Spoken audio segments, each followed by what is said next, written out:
देखिए, भारतीय संविधान सिर्फ नियमों की एक सूखी मोटी किताब नहीं है।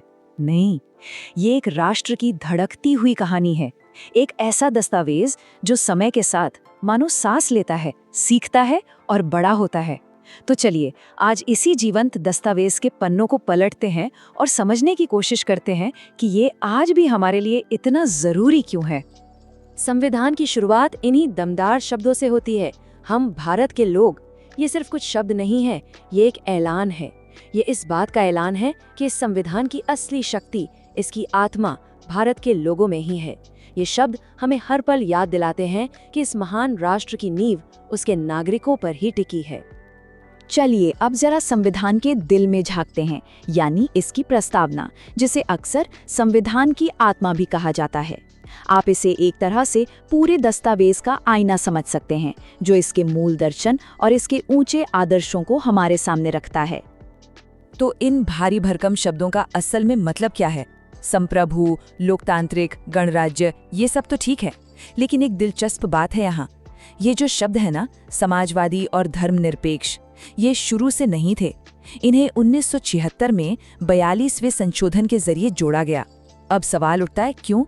क्योंकि ये उस समय के सामाजिक और राजनीतिक माहौल को दिखाता है। ये इस बात का सबूत है कि हमारा संविधान कैसे देश की बदलती सोच के साथ खुद को ढालता है। अब देखिए, कोई भी संविधान बनाते वक्त सबसे बड़ी चुनौती क्या होती है?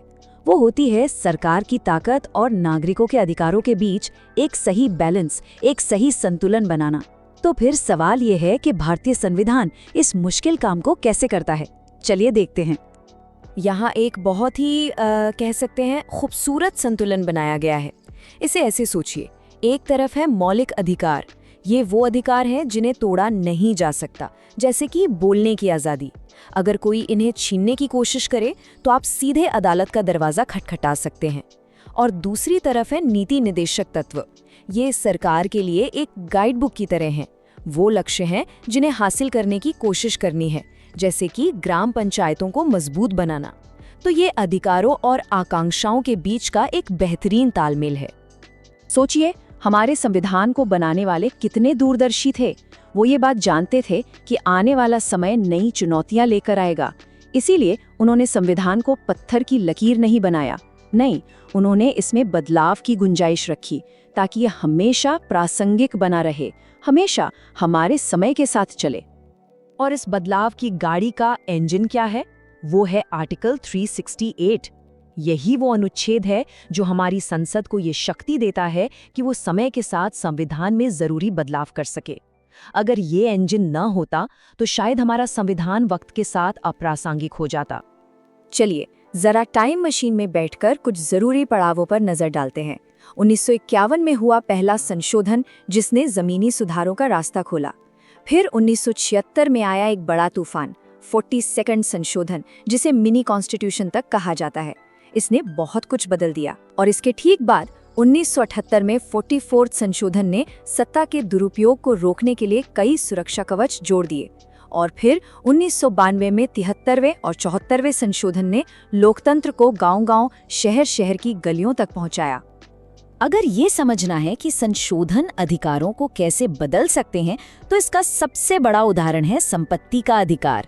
देखिए, 1978 से पहले ये एक मौलिक अधिकार था, लेकिन 44वें संशोधन ने इसे कानूनी अधिकार बना दिया।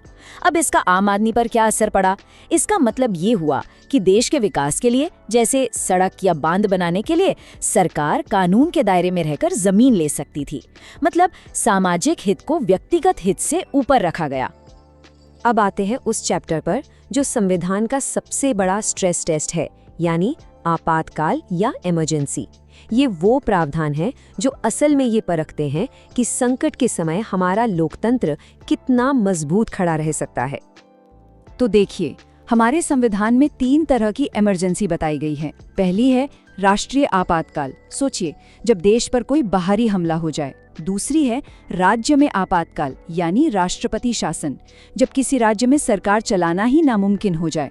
और तीसरी है वित्तीय आपातकाल, जब देश की आर्थिक हालत बहुत ही ज्यादा खराब हो जाए।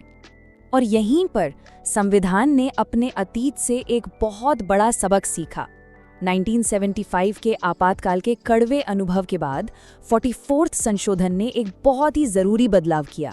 राष्ट्रीय आपातकाल लगाने के लिए आंतरिक अशांति जैसा एक अस्पष्ट, एक वेग शब्द हटा दिया गया और उसकी जगह सशस्त्र विद्रोह जैसा ठोस शब्द लाया गया। ये दिखाता है कि संविधान ने गलतियों से सीखा और खुद को और मजबूत बनाया। और ये है अल्टीमेट सेफ्टी वॉल्व, सबसे बड़ा सुरक्षा कवच। 44वें संशोधन ने ये पक्का कर दिया कि देश में चाहे कितना भी बड़ा संकट क्यों ना आ जाए, जीने का और व्यक्तिगत स्वतंत्रता का अधिकार यानी आर्टिकल 20 और 21 कभी भी किसी भी हालत में छीने नहीं जा सकते। ये बात सुनिश्चित करती है कि सबसे मुश्किल दौर में भी नागरिक की गरिमा सुरक्षित रहे। तो इन सारी बातों से, इन सभी उदाहरणों से एक चीज तो बिल्कुल साफ हो जाती है, भारतीय संविधान सिर्फ एक स्थिर दस्तावेज नहीं है, बल्कि ये एक जीती जागती सांस लेती हुई सच्चाई है जो लगातार विकसित हो रही है, बदल रही है। लेकिन एक मिनट, क्या इसका मतलब ये है कि संसद की संविधान बदलने की शक्ति असीमित है? क्या वो कुछ भी बदल सकती है? नहीं, बिल्कुल नहीं। 1973 के ऐतिहासिक केशवानंद भारती मामले में सुप्रीम कोर्ट ने मूल संरचना का सिद्धांत दिया। आसान शब्दों में कहें तो आप घर का रंग रोगन बदल सकते हैं, नए कमरे बना सकते हैं, लेकिन आप घर की नींव को नहीं गिरा सकते। लोकतंत्र, धर्मनिरपेक्षता, संघवाद, ये सब संविधान की नींव हैं, जिन्हें कोई नहीं छू सकता। तो अंत में ये सवाल हमारे सामने खड़ा है, क्या संविधान सिर्फ वकीलों के लिए कानूनी किताब है या ये एक लगातार चलने वाली राष्ट्रीय बहस है जिसमें हम सब शामिल हैं? शायद इसका जवाब ये है कि ये दोनों हैं। ये एक मजबूत नींव भी है और वो खुली किताब भी जिसमें भारत की कहानी हर दिन, हर पल लिखी जा रही है।